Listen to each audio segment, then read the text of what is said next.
જય ભારત। તો ફરી એક વખત સ્વાગત છે તમારા પ્રિય YouTube channel VK study point પર। તો આજે મિત્રો આપણે ફેબ્રુઆરી મહિનાના અગત્યના દિવસોની છે એ વાત કરવાના છીએ। તો ચાલો મિત્રો શરૂ કરીએ। સૌપ્રથમ મિત્રો વાત કરીએ તો 1 ફેબ્રુઆરી। 1 ફેબ્રુઆરીના રોજ ઇન્ડિયન કોસ્ટ ગાર્ડ દિવસ તરીકે ઉજવવામાં આવે છે। આ દિવસે આપણી ભારતીય કોસ્ટ ગાર્ડ છે તેની સ્થાપના કરવામાં આવી હતી। આપણી ભારતીય કોસ્ટ ગાર્ડનું ધ્યેય વાક્યની વાત કરીએ તો તેમનું ધ્યેય વાક્ય વયમ રક્ષામ આ તેમનું ધ્યેય વાક્ય છે। ભારતીય કોસ્ટ ગાર્ડનું હેડક્વાર્ટર જે નવી દિલ્હી ખાતે આવેલું છે। ત્યાર પછીના દિવસની વાત કરીએ 2 ફેબ્રુઆરીના રોજ વિશ્વ આર્દ્રભૂમિ દિવસ તરીકે ઉજવવામાં આવે છે, એટલે કે વેટલેન્ડ ડે તરીકે ઉજવવામાં આવે છે।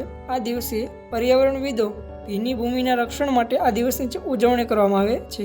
વર્ષ 1971માં ઈરાનના રામસરમાં રામસર સંમેલન મળેલું, જેમની અંદર આ રામસર સાઇટની ઉજવણીની યાદમાં દર વર્ષે 2 ફેબ્રુઆરીના દિવસે આ દિવસની ઉજવણી કરવામાં આવે છે। ભારતમાં હાલમાં કુલ રામસર સાઇટની વાત કરવામાં આવે તો ભારતમાં કુલ 94 રામસર સાઇટ છે, જેમાં ગુજરાતની અંદર 4 રામસર સાઇટ આવેલી છે। ભારતમાં કુલ 94 રામસર સાઇટ આવેલી છે, જેમાં 94 નંબરની રામસર સાઇટ કઈ છે તે તમારે મને નીચે કમેન્ટ સેક્શનની અંદર જણાવવાનું છે।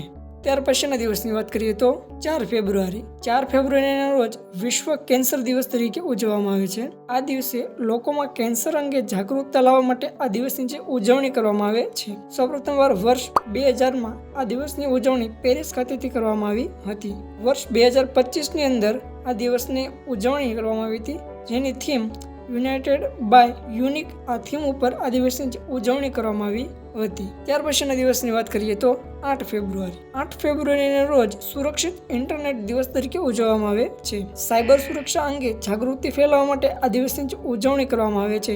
ત્યાર પછીના દિવસની વાત કરીએ તો 10 ફેબ્રુઆરી। 10 ફેબ્રુઆરીના રોજ રાષ્ટ્રીય કૃમિનાશક દિવસ અને વિશ્વ કઠોળ દિવસની ઉજવણી કરવામાં આવે છે। વાત કરીએ રાષ્ટ્રીય કૃમિનાશક દિવસની તો કૃમિજન્ય રોગો પ્રત્યે જાગૃતતા ફેલાવવા માટે આ દિવસની ઉજવણી કરવામાં આવે છે। આરોગ્ય અને પરિવાર કલ્યાણ મંત્રાલય દ્વારા વર્ષ 2015થી આ દિવસની ઉજવણીની શરૂઆત કરવામાં આવી હતી। વાત કરીએ વિશ્વ કઠોળ દિવસની તો વિશ્વ કઠોળ દિવસની પ્રથમવાર વર્ષ 2016માં ઉજવણી કરવામાં આવી હતી। ત્યારબાદ 2019થી દર વર્ષે 10 ફેબ્રુઆરીને વિશ્વ કઠોળ દિવસ તરીકે ઉજવવામાં આવે છે। ત્યાર પછીના દિવસની વાત કરીએ તો 12 ફેબ્રુઆરી। 12 ફેબ્રુઆરીના રોજ રાષ્ટ્રીય ઉત્પાદકતા દિવસ તરીકે ઉજવવામાં આવે છે। આ દિવસે ગાંધીજી દ્વારા બારડોલી સત્યાગ્રહની એક જાહેરાત કરવામાં આવી હતી, જેની યાદમાં આ દિવસની ઉજવણી કરવામાં આવે છે। વાત કરીએ ત્યાર પછીના દિવસની તો 12 ફેબ્રુઆરીથી 18 ફેબ્રુઆરી આ દિવસે રાષ્ટ્રીય ઉત્પાદકતા સપ્તાહની જે રાષ્ટ્રવ્યાપી ઉજવણી કરવામાં આવે છે। આ રાષ્ટ્રીય ઉત્પાદકતા સંસ્થા છે જે સંગઠન છે, તેમની સ્થાપના વર્ષ 1989ની અંદર કરવામાં આવેલી હતી।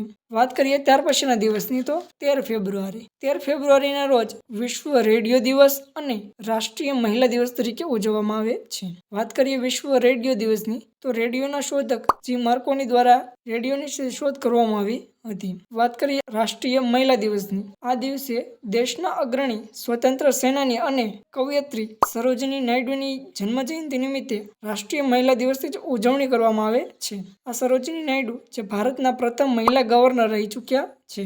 રાષ્ટ્રીય મહિલા દિવસની ઉજવણીની શરૂઆત વર્ષ 2014ની અંદર કરવામાં આવી હતી। વાત કરીએ ત્યાર પછીના દિવસની તો 21 ફેબ્રુઆરી। 21 ફેબ્રુઆરીના રોજ આંતરરાષ્ટ્રીય માતૃભાષા દિવસ તરીકે ઉજવવામાં આવે છે। આ દિવસે તમામ ભાષાઓની જાળવણી અને સંરક્ષણ માટે આ દિવસની ઉજવણી કરવામાં આવે છે। વર્ષ 2008ને આંતરરાષ્ટ્રીય ભાષા વર્ષ તરીકે જાહેર કરવામાં આવ્યું હતું। ત્યાર પછીના દિવસની વાત કરીએ તો 23 ફેબ્રુઆરી। 23 ફેબ્રુઆરીને વિશ્વ શાંતિ અને સમજણ દિવસ તરીકે ઉજવવામાં આવે છે। વાત કરીએ ત્યાર પછીના દિવસની તો 27 ફેબ્રુઆરી। 27 ફેબ્રુઆરીના રોજ વિશ્વ NGO દિવસ તરીકે ઉજવવામાં આવે છે। આ દિવસે માનવતાવાદી સહાય પૂરી પાડવા, સામાજિક ન્યાયને પ્રોત્સાહન આપવા અને અન્ય ક્ષેત્રોમાં કરેલા યોગદાનમાં NGOના પ્રયત્નોને માન્યતા આપવામાં આવે છે। વાત કરીએ ત્યાર પછીના દિવસને 28 ફેબ્રુઆરી। 28 ફેબ્રુઆરીના રોજ રાષ્ટ્રીય વિજ્ઞાન દિવસની ઉજવણી કરવામાં આવે છે।